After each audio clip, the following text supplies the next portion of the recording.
I'm laughing because I can hear your kids in the background.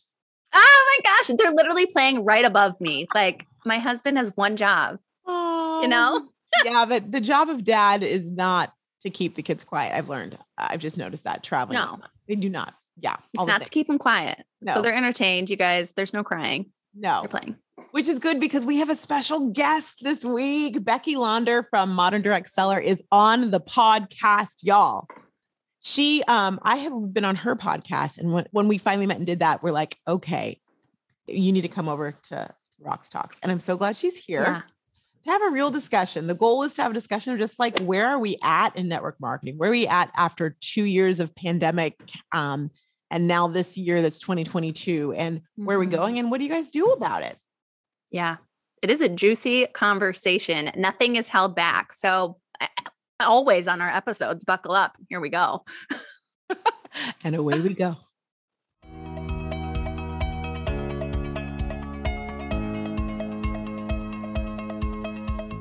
Becky Launder, thank you so much for being on the podcast. This is way overdue. You know that, right? We've been trying to make it happen. I think the early time slot pushed things out a little bit. Listen, this is Taryn's world. We just all live in it. And so in her world, this is like 10 o'clock. It is 7 a.m. She's right. Yeah. I got my coffee. I'm ready for it. I'm ready. Well, and you were the most dressed up out of all of us. That's the best part of it. You've got the earrings game on, which Taryn, I know you love earrings. You got the lipstick on. You look like you've been up all day and we're like, hi. Good morning. Now you're spilling all my secrets. Like all you need to look good on Zoom is some bright colored earrings and bright colored lipstick. Like the hair, maybe brushed. The makeup, pants? Questionable. Totally optional, the pants for sure. And we are going to do lunch. Like seriously, that lunch is happening. It's happening. I'm up for it. She's just on the road for me. But it's funny. I love that you are in this space. And one of the things that we are really passionate about is celebrating other experts. I'm going to say that experts in the network marketing space who are about like moving the industry forward as opposed to holding us back. And I also love that you're a woman. I'm just going to say it. I love that. Love that too. For those who don't know, will you tell us a little bit about what you do? Because you got a couple different, like you have about 20 different things going on in the network marketing space and direct selling space. I do. So let me preface that with this year, I made it my mission to focus just on 2 Post-it notes. So I have 2 Post-it note goals, and those are really, there's lots of surrounds around that, but my biggest area of focus is our Modern Direct Seller Academy, which is a membership for direct sellers across the industry. And so I get the treat of supporting over 500 amazing women and a few brave men in that community and really providing them with training, just-in-time coaching, and supporting their direct sales journey. And then on the other side of our business is our sister company, DirectFlo, where we are serving direct sales companies and supporting their corporate team and delivering content and training and speaking. So that's been kind of the growth area for us, stepping into more of the corporate side of things. And I also have a podcast, Modern Direct Seller Podcast, which is my passion project and a ton of fun. And like you said, I do. I really love the opportunities created in this industry. And I've found success in direct sales, and I love watching my students and my followers also see that same kind of success. So it's definitely my passion. I'm all about training, strategy, systems. That's what we do day in, day out. I love it. And I also love the fact that, we focus on social media and you do not. I don't, and I'll give you a little behind the scenes, my business. I've had like a little bit of a tug and pull in that. Like we know social media is part of the equation, and it's not that I don't teach on social media, but it's not the primary focus of what our training includes. And so it is an interesting like identity kind of thing. Like I obviously have a presence on social media, and social media is very much part of my business. But it's not the core of our courses and our training and what we do in the academy. So I think we complement each other in that way. Yeah, we definitely do. We do. And it's funny because I've seen you do more and more reels. I'm like, look at Becky doing the reels. Look at her. I know I resisted for so long. Like, I'll be honest. Same. I'm like, this is like crazy. This is not my jam. This is not where I want to spend a ton of my time, but I've gotten much better at it. Like, I'm not doing complicated transitions or, really trying to lip sync 3 minutes of audio or anything like that. Like, I'm like, is that quick? Can I knock it out while I'm sitting in the car with my kids? All right, I'll post a reel. I love it. The lazy girl's method. Yeah. And I feel like you always have this smirk on your face, like, I'm doing it fine. I'm doing it because I have to do it, and it's part of the game, and I know that. But they're also witty. You make me laugh when I say, like, oh, that's cute. I'm like, I know she's like, I'm doing this fine, but you own it. So it's good. It's good. Thank you. So we are rolling into, I feel like 2022, this is are we still in 2022? Is that where we are? We are. Weirdly enough, we are. Mm-hmm. We're still here. Okay. Halfway through. Yeah. We're in 2022. And I feel like for network marketers or direct sellers or social sellers or whatever we want to call them, because they have 85 names, because what we are is not acceptable, right? You're all in MLMs, just want to let you know, but we'll just pretend it's not. I did it. I said it. So, it's interesting because I think the last couple years have been, of course, with the pandemic in 2020 and all the things, a lot of network marketing companies saw this surge, this burst of, oh my gosh, all these new people coming in and it's great. And then this past year, things have slowed down and it's freaking people out. Mm-hmm. And I think it's interesting to see that because there's waves, there's ebbs and flows. It's pretty natural. Yeah. To have that happen. What are your thoughts when people have that? Because I've seen the terror, like, oh my gosh, they're not buying nail strips as much as they used to, or shipping wine. Well, yeah, because we're not all home. But what would you say to that? Yeah, no, I think that's kind of an accurate view of what the last couple of years have looked like. We saw this huge surge in new consultants. We've seen a lot of new companies that came out of the pandemic as well. And we kind of had it easy, like a little bit of truth talk here, right? Like, it was easy-ish to run a direct sales business in 2020, 2021, because you had a captive audience that was hanging out online, not leaving the house, and probably had a little bit of extra spending money because they were not going out and about. So we did have, just a flurry of success in all of our sweet little COVID babies that joined a direct sales company during the 2020, 2021 timeframe.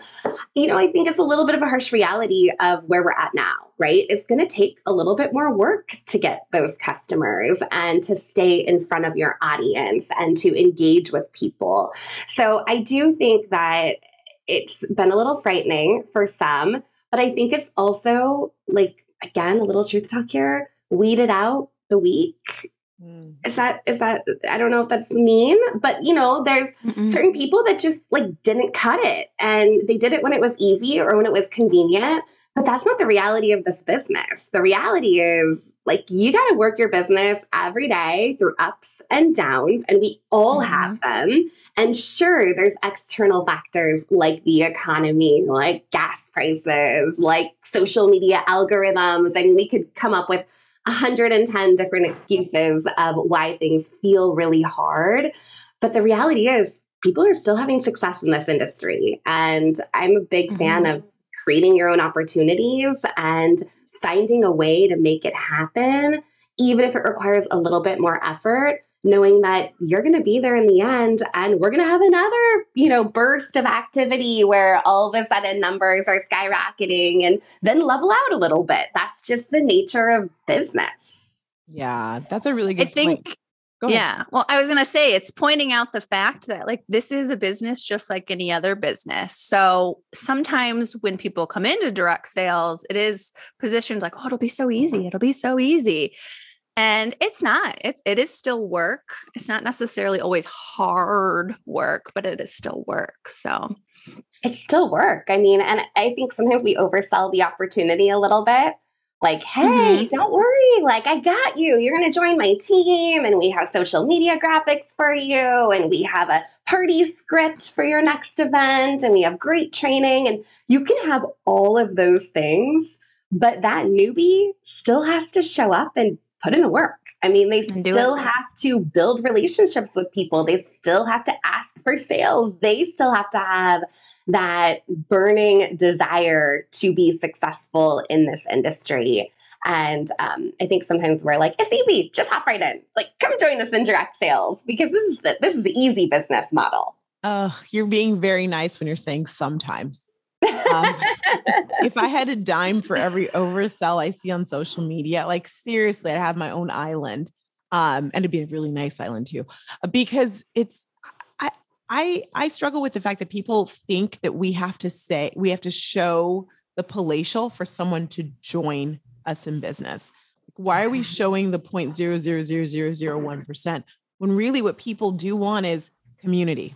They want a few $100s a month. They want to learn some business skills. And yeah, it's great if it becomes more than that, but let's sell that because I think people would be so much more satisfied with their experience if they were sold that, but then got more. Not I was sold the island and now I have $100. Yeah, so true. And I don't know if you've seen this trend lately, but I think maybe it feeds into current state of direct sales. But I think there's been a lot of hopping from one business to the next business. And then I'm seeing a lot of oversharing around how much easier the new business is than the previous business. And I literally screenshotted like 5 different posts the other day because it made me mad. It actually kind of pissed me off where I was like, what? Like, I know this industry inside and out. And maybe some products are easier to sell than others, but the reality is you're still putting in the work. You're still talking to people. You're still selling. And the contrast of I did that for 8 years. But, now, it's easy breezy. Come join me over in my new thing. And it's infuriating. It irritates me because I think it comes from a lack mindset. Like, why can't we all be successful? The whole channel can be successful. And if we stop trying to tear each other down, you want to hop. You want to go, I support you in finding your one, find your frog and let them become a prince. Fantastic. But that doesn't mean that the others are bad. I also think it assumes a lot of things because at the end of the day, the network marketing company that is your jam could be different for a different season, but also it could be that you had a friend who was selling beef jerky and you're a vegan. So that was hard for you, but then you found a vegan network marketing company and it's the one, and it's so much easier. Yeah. It's easier for you because of who you are. We're not all the same. Yeah. I couldn't agree more. Yeah. And there's enough business out there for all of us. And I'm a firm believer in that there's so much opportunity out there. Your customers are out there. They're just waiting for you. Your job is to go find them. Yeah, there's so much. You're right. How do you, along those lines, I think that network marketing in general, we've seen some major changes. I mean, I credit you with at least giving me the knowledge. You hear it here first. Whenever you want to know about a new network marketing company, you go to Becky. Becky's like, where did you hear that? How do you know that?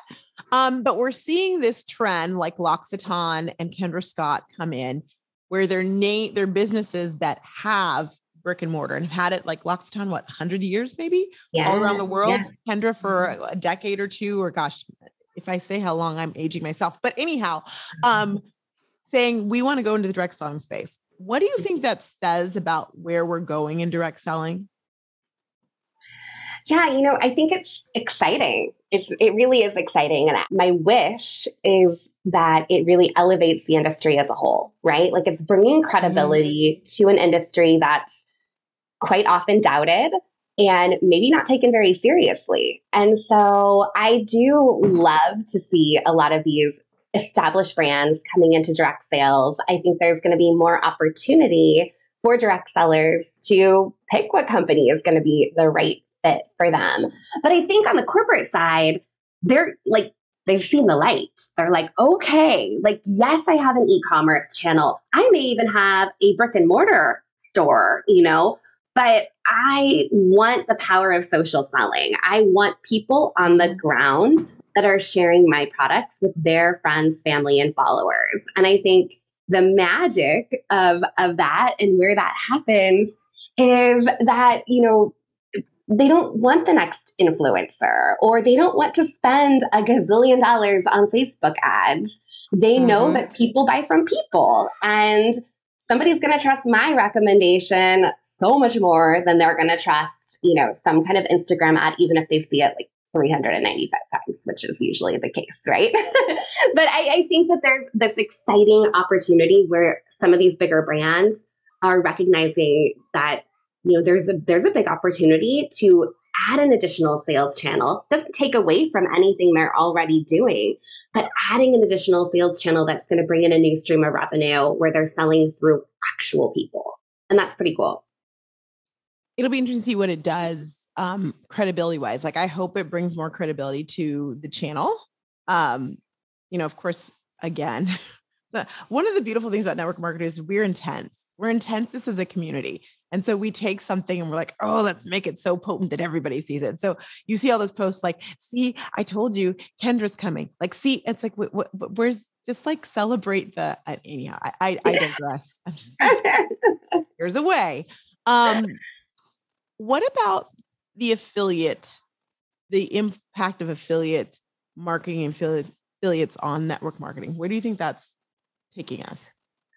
Yeah, and I think I know where you're going with this, but when you're thinking about building your personal brand, online, offline, I think we're going to see a lot more direct sellers that are representing multiple companies, right? That are creating their own personal brand, sharing products they love. And you're going to go click on their link in bio, and they're going to have 3 or 4 different links for different companies they're supporting. Now, I feel pretty strongly that you can only build with one and be successful. And that's just from my own background. Like, I tried to build 2 different companies at the same time. And that's very difficult and challenging, even if you have a team of people supporting you in that. So I think you're going to see more, hey, click my link if you want to, grab this skincare product. But if you're looking for kids' books, go ahead and click that link. So I do think that we're going to see kind of this rise in brand ambassadors or affiliate marketing. That, it's really the same thing as direct sales, especially if you're not thinking about it from a building perspective where I'm going to, build an empire where I have hundreds of people on my team. Yeah. Yeah. I think it's interesting seeing more and more companies, the newer ones mostly, come out with, we have this, we have an affiliate wing of it, and you can be an affiliate for it, but not be a team builder. Yeah. I've seen that too. I've also seen a lot of companies introducing like a VIP customer level program. And I have mixed feelings about that. I think it's a great opportunity to bring back repeat customers. Like, we know that there's data out there that shows that they're doing that for a reason, like referral programs and, punch cards, right? Like, I think about the yogurt shop and, you buy 10, you get 1 free. But I do think that it's a challenging place to be for a direct seller if you are a team builder and there's a VIP customer program, because you're usually getting 1% off your order. So if you're getting 10% off all your orders, or if you're getting free product, which many people join a direct sales company for free product, then there isn't that extra incentive to join as a business builder. So there's kind of this intermediate tier that I feel like is evolving, where direct sales companies have taken a lesson or 2 from straight e-commerce brands, where they're like, okay, like, let's add in a loyalty program. Let's add in this VIP customer program. And I do think it makes it a little bit harder for those direct sellers to build a team, because it's so much easier to be like, it's cool, I'll just be a VIP. I just want my product credit. Yeah, I think it makes it, there's some companies that make it like referral program, but it's up to like $600, right? So once you refer $600 worth, they're like, well, you have to wait another year. Or you could become a distributor, or whatever they want to call it. and still make money, which is, I think, a way to kind of work around that. But you're right. When you have too much of an incentive, why is someone going to become a distributor or a consultant or whatever we want to call them? Exactly. Yeah. So I think it's just overall, the market is getting more sophisticated. And, you're also seeing direct sales companies that exclusively sold through consultants looking at other selling channels too. Oh. And so I think that there's kind of a trend on both sides that everyone's just being savvier in their sales strategy and no longer reliant on just one sales channel or one stream of income in their business, both on the direct sales side and on the corporate side. So I think we're going to see more of that. So for the direct seller hearing this and hearing these trends, what would your advice be for them now and then also moving forward?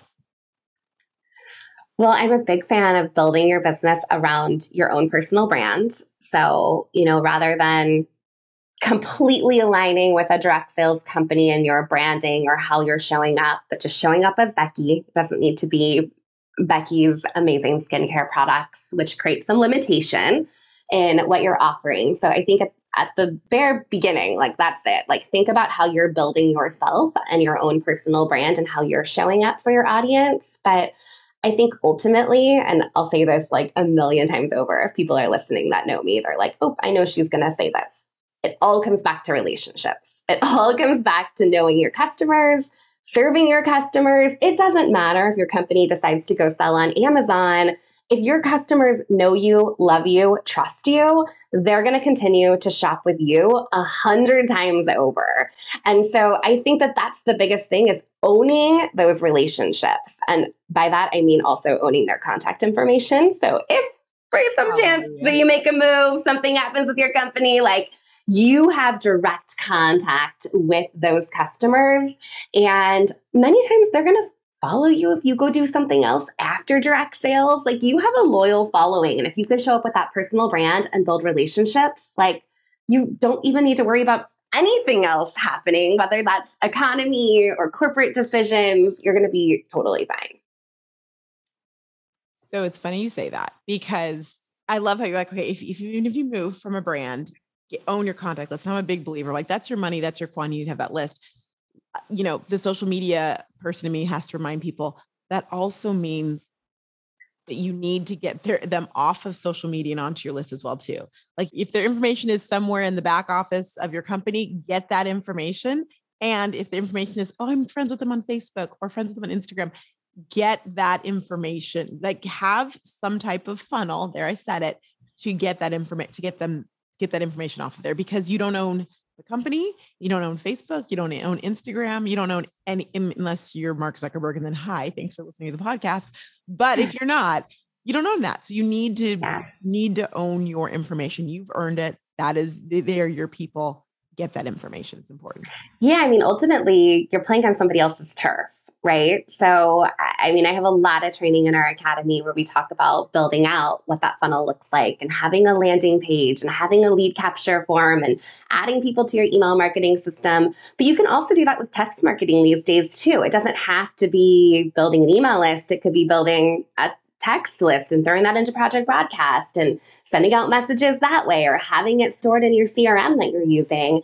So I'm a big fan of that, you really need to own those contacts. That is that's the gold. That's the money right there. And if you're building those relationships, staying in front of them, both on social, but also off of social too, then you're going to be fine whether you make a move or your company makes a major change, because they're loyal to you. And that's what it's all about. And that's really what differentiates direct sales from any other industry, is those relationships that you're building with your customers and serving them, in a way that they just don't get at Target or Costco or any of our other favorite places to shop. Still our favorites, but we like direct sellers better. We do. I love me some Target dollar spot, not going to lie, but Target doesn't reach out to me on a bad day, They don't check in on me. And they do make me feel better with a Starbucks in there and wandering some aisles, but they don't check and say, hey, do you need more of this? Or can I help you with that? Or, oh, I heard it's your birthday, or something's going on with your kids. How are you? Yeah. when I lived in Austin, I went on a mission because we were fighting Walmart coming in. We didn't want big bad Walmart coming in. I said it to the neighborhood where I was like, I'm going to try a year of buying everything that I can locally, which when you're in Austin is kind of easy because Whole Foods is Austin based. So that made it like a lot. So going to Whole Foods was totally counted. Like the landmark one was right there. But I bought as much as I could locally. And I think, and I've started doing this slowly, I'm going to say it officially here on the podcast.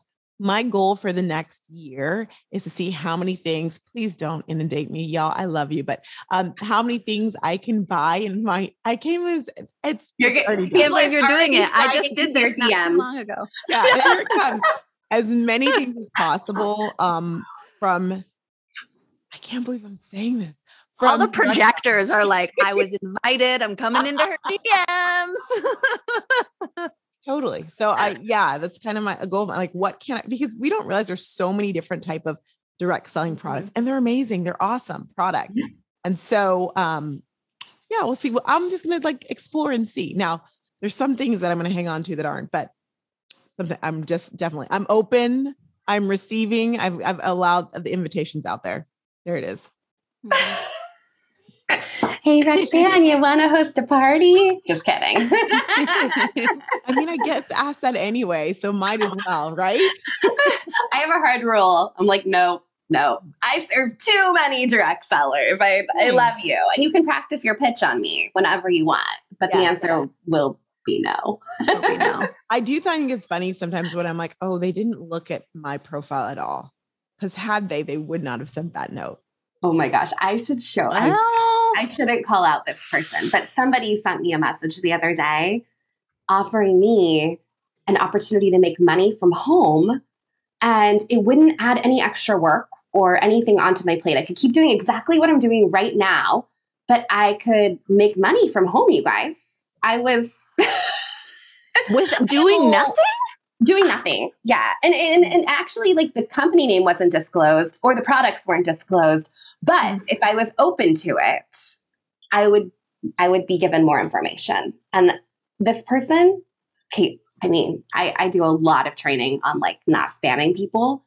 But you guys, I have to tell you this strategy just because it's so bad. I want the whole world to know, every podcast listener right now, to know that you're not allowed to do this.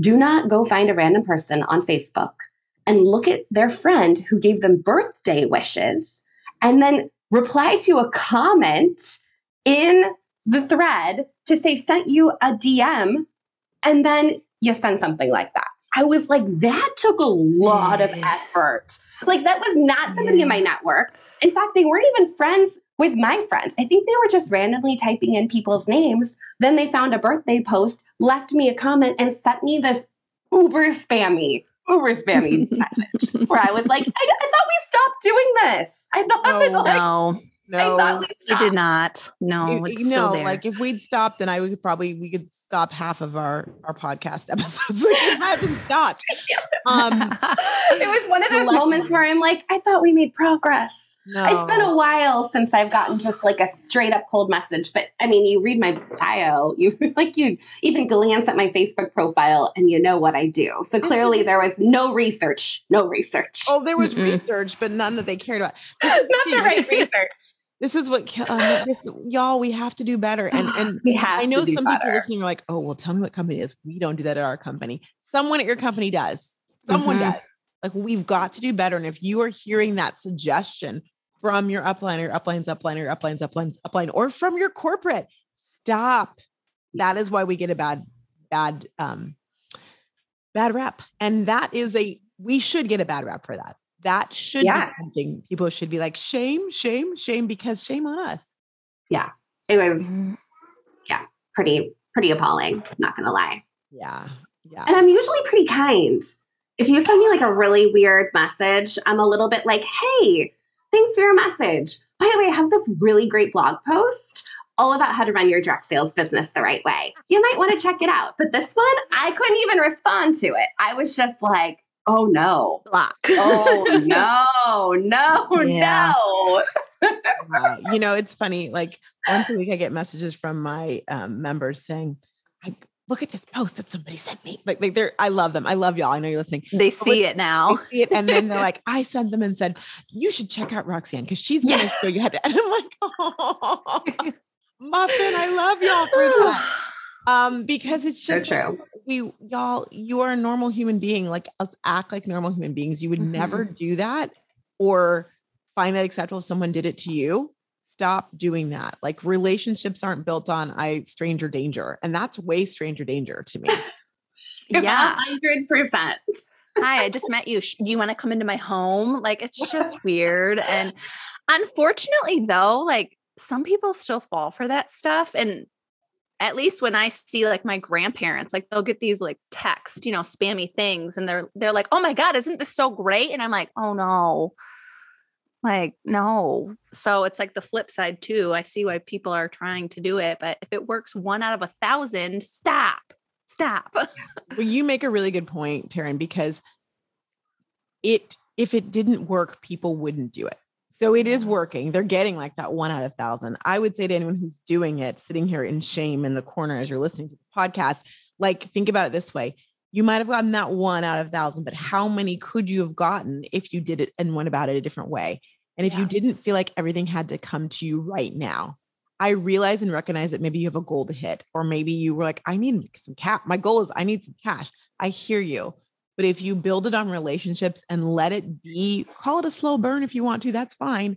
Your business will be so much more stable and so much more robust and so much more juicy. Mm-hmm. And you'll actually enjoy it and feel good about what you're doing. And I think that's one of the best parts, right? Like when you're doing it the right way and business is coming to you and you're focused on relationships and then that turns into customers. I mean, then you can feel really good about how you're running your business and how you're showing up for your people. And, this is my guess on that icky message I got. My guess is somebody said, hey, today you're going to get a sale. Go message 50 people. Right? Like we've seen it and direct sales leaders out there that run team challenges. I get it. I've been there and I've done booking blitzes or I've done challenges. How many people can you connect with or how many people can you talk to? But it's not cold messages. That's like, nope. I mean, it should come naturally if you're doing the right things in your business every single day. There shouldn't be a need for a booking blitz to go book 400 parties over a weekend. You should just be having conversations with people and it come up naturally. And if it's not coming up naturally, then you need to go back to the relationship building. And I think that that's a little bit of maybe where some of our direct sales stuff has gone sideways is we put together fun challenges or we do things that, push people out of their comfort zone. And then all of a sudden they're doing things that are just straight up not okay. Mm-hmm. So in the person's defense that sent it to me, my guess is somebody probably told her to. Yeah. Like today you're going to go message 50 people a day. And like by the end of the month, you're going to get a couple new customers from it. So totally. Because we don't. And that's like the episode we did a while back where it's like, unfortunately, direct sales strategy is different than maybe an e-commerce company. Maybe in an e-commerce company, you are doing more cold outreach.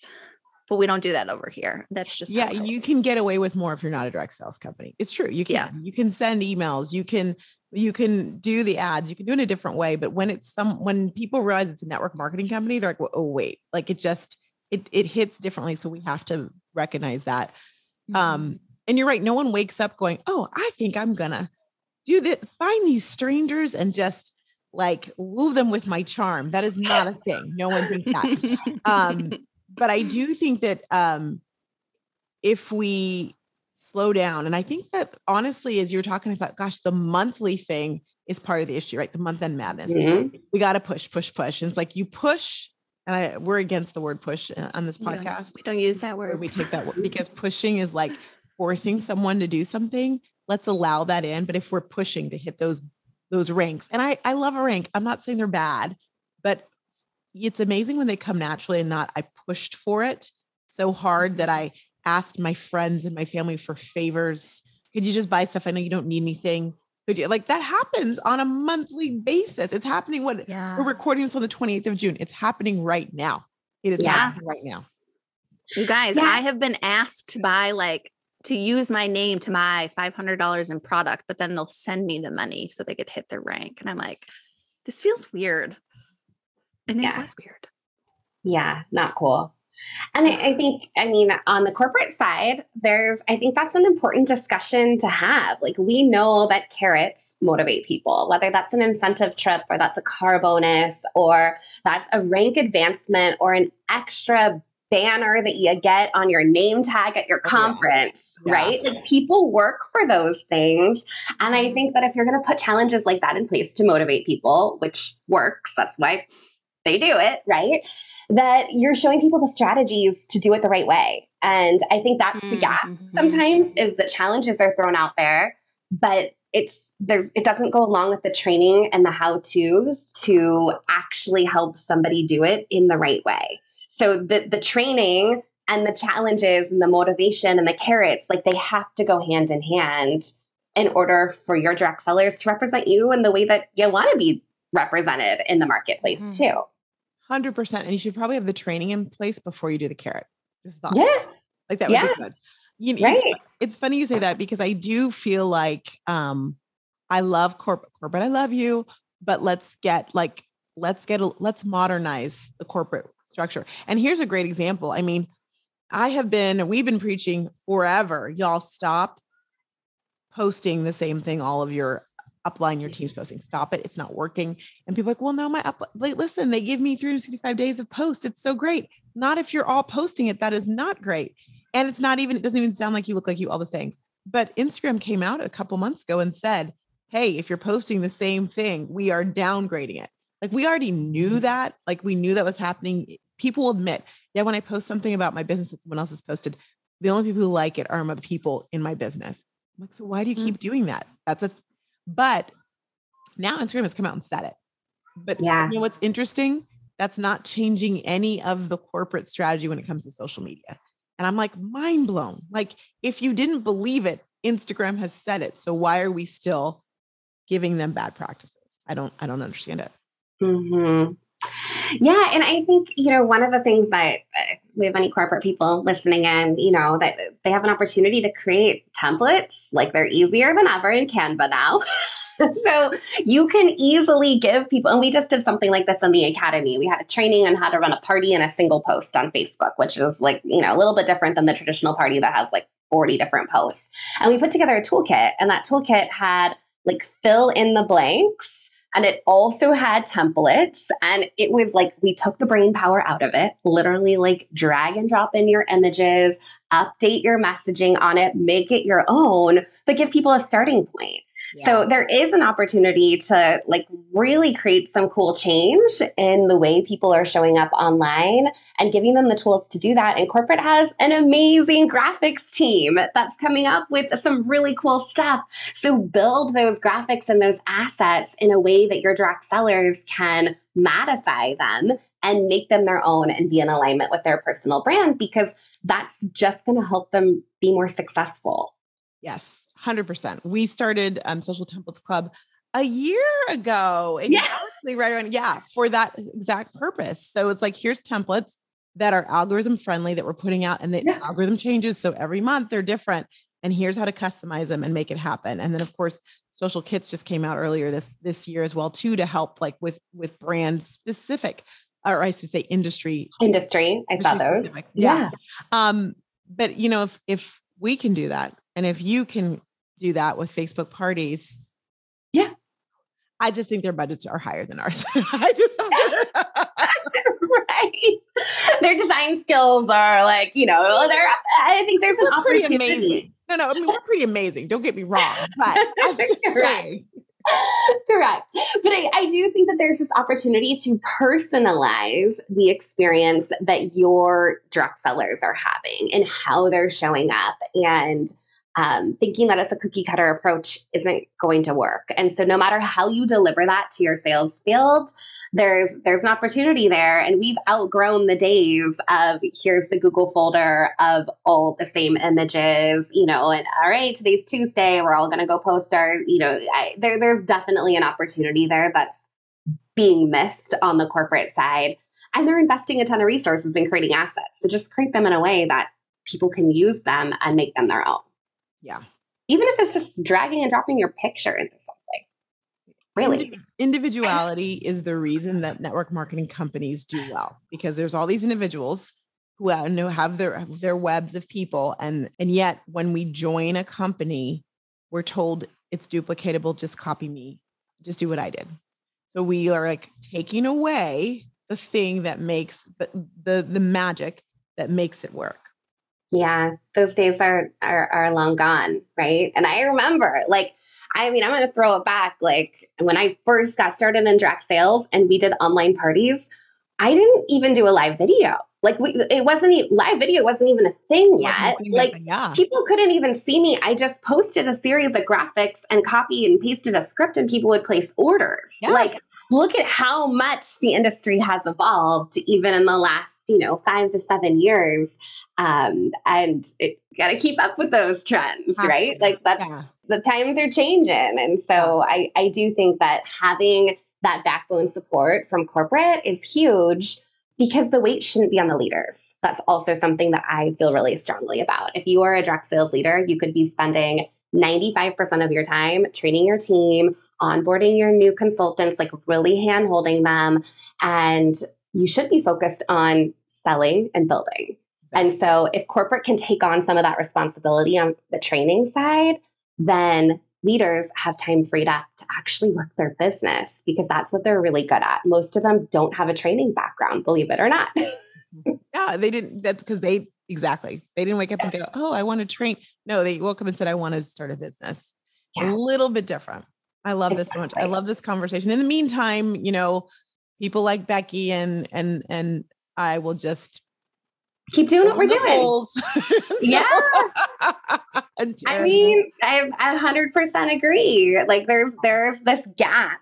And I think many of us that are trying to move the industry forward in many ways from a strategy and a training perspective are filling that gap. And if no offense to any direct sales company out there, but if everything was being provided from corporate, I wouldn't have 15,000 people on my list and 500 paying members in my membership. You know what I mean? There's a hole. And but yeah, again, we can all elevate and do better. There's just a lot of opportunity for us. 100%. This has been a great conversation. Thank you so much for being here. Thank you for not, I don't want to say fighting, dancing the good dance. How about that? Making it happen. I'm right there alongside you. Yes. Thank you so much. We appreciate you. And if you're looking for Becky, and who wouldn't be, you will simply go to Modern Direct Seller on Instagram and .com too, correct?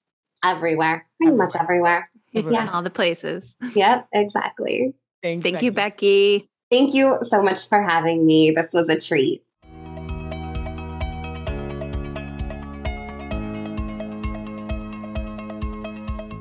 Taryn, I feel like I've lived a couple lives without you. Behind the scenes, here we go.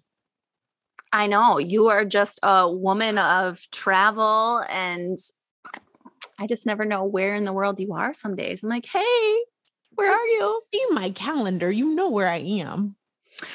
Sort of. I don't see the full thing. I asked you and you said you did. Well, remember I showed you my screenshot and I was like, is this all it is? Yeah, that's all it is. See, there's not much going on. And you're like, oh, that's all. Yeah, but I don't know what days you're speaking or doing the thing. So I just know all of a sudden it just says Miami. And I'm like, oh, okay. Benita, Miami. Yes. So we talked, gosh, I don't even know did we talk after I was in Dallas for Scout and Seller? Yes. I don't think we did. Did we? Yeah. You sure?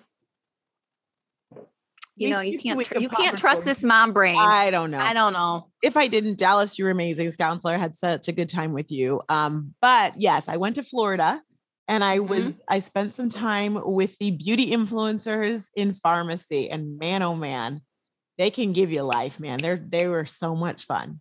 I could just feel literally the energy, you on stage, you had energy. And it's just that room looked like it was just woo. It was hopping. So at the beginning of the week, I spoke to their leaders. They had a Lead Strong conference for their top 100 leaders. And so I spoke at that. And listen, when you're at a pharmacy, if you've not looked up pharmacy with an F and no Y and some I's in it as well, too, an F. when you look at it's not spelled at all how you think it would be. Yeah, no, it's not. Like they are so glam. I'm like, oh, I gotta bring it. I gotta bring it. So it was great to speak to the group of 100. They were amazing and excited. And I loved that. And just even for the 100, like they had like this white party and they had like all these parties. Oh girl, they had like a mermaid. They were not playing around. A mermaid party? Mermaid. Yes. Listen, Linda. Now I don't go to any of those because honestly, I just don't have the energy. I'm a little manifester. My little butt needs to go home and rest. If I'm and then I'm yelling at you to do things. Roxanne, you can't be out partying. I need you to do this. Yes, no. Mama Taryn. So I did that. And then like the night I came in a good day because it's like California and Miami. So I come in, I'm there the next day I speak. That night I get on a plane, fly to Tampa to be at Colleen Nichols' direct DGSC event, unconventional event. So I spoke there. Tampa, I'd never been to you before, Tampa. You're kind of cute. All I know is selling Tampa. And I want to be like, Taryn, I'm going to find the women of selling Tampa. They weren't there. They weren't in my area, at least. Oh, I know. We're in Ybor. Anyhow, so I was there for a night, gotten there by midnight, then literally spoke, was there that evening, left, got back on a plane, it was delayed, got back to my new hotel, like checked back into a hotel in Miami at midnight. I'm like, midnight is the time that I'm meant to be in bed. Cause I'm like, I have to shower. Cause I'm like, you travel. I'm like, I gotta shower. And then it's like, all right, it's midnight. And then, I was there for a day. And then the next day, that Saturday was the big stage. So I was there for the day and I was able to sneak in and kind of stand on the stage and kind of take a look and see. Cause I like to visualize. I just need to see where I'm gonna be standing, where the people are. You need to see the confidence monitor. And I'm like, okay, got this. And so like the next day I go on stage and like they shoot the cannons of smoke, which by the way is the only thing anyone in my sphere cares about. Scott was like, those cannons of smoke. That was awesome. Tell me more about that one. I'm like, I spoke 3 times. That's all you care about. And you were like, oh, I saw the cannons. And Megan Summer was like, the cannons of smoke. So all I need to do is have cannons of smoke. And that's all that anyone I know cares about. No one cares about what comes out of your mouth after that. It all sounds like gold after we see the cannon shoot off. Exactly. Y'all don't care. You just don't care. But it was in the University of Miami, like basketball stadium is where this one was. How fun. Yeah. So like 1,000 people there at that one. And they just did it. They partied, they did it up, and their makeup. I'm not wearing the lipstick color from them right now, but man, I wore it on, and I wore it yesterday as well too. It's fire. Ooh. It's fire. Yeah. You know what I think of them as? Like, think of it as like, you know how MAC is always known for having these pigmented colors. I was like, wow. Yeah. Pharmacy has them beat on that.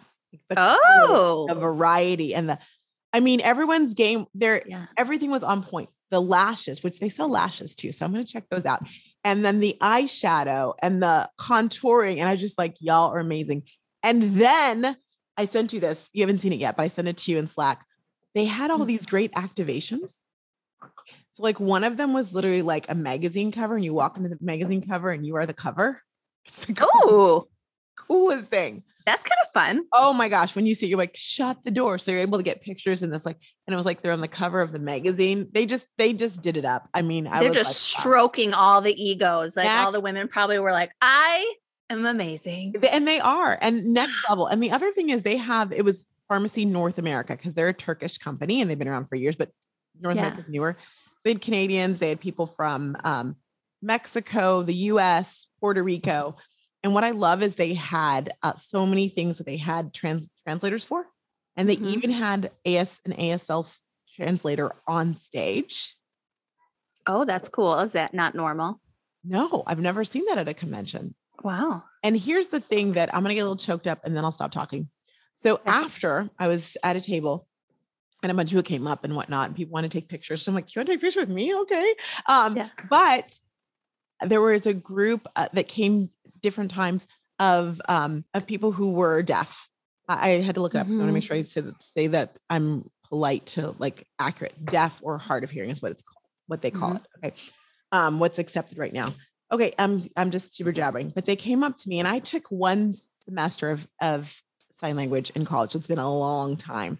So I was kind of trying to sign and understand them. But what was interesting is like 3 or 4 of them came up to me and they would touch their skin like this. And then they would point to my skin and they're like, you're Black too. And I just like, I'm going to get teary. And one of them, she talked a little more. She's like, I look around here and I don't see people who look like me. And she's like, and then you're on stage and I see you and you look like me. And I was like, that's why I'm here. Really cool. Like, I just was like, oh my gosh, like that was really cool. I can't believe you're just telling me this now. I didn't we get a chance to talk. I know. And if you listen to the end of the podcast, you get to hear this too, but that like representation across the board. And that anyhow, that was just a really cool moment. And honestly, when I was at Scout and Cellar, I had several consultants there come up to me and say the same thing. They're like, it's so good to see. And some of them actually weren't women of color, but they appreciated seeing color up there. And I'm like, if there's no other reason that I'm meant to be out there, if my words aren't landing, and boy, they're landing, don't you worry. But they're landing. We know. They're landing. It's like the energy, it's that coming. So anyhow, that was just really cool. That's so amazing. I love that. Dare Bear, how is your week since I last saw you? You guys, my life is not as exciting as Roxanne's. I don't really have any crazy, cool, impacting millions of lives stories. Just over here living our best summer life. And as I call it, hot mom summer. You are like, every time I see you, you're like, oh, beach, oh, pool, oh, this. I'm like, you go, girl. You enjoy yourself. You know, with little kids, like I had Davy, so you can't do too much when they're babies. Like you can go out, but they're short trips. And then it's like, then we had Maddie. And so it's been harder to go places. So this summer, like they're both perfect ages where we can stay for like more than an hour.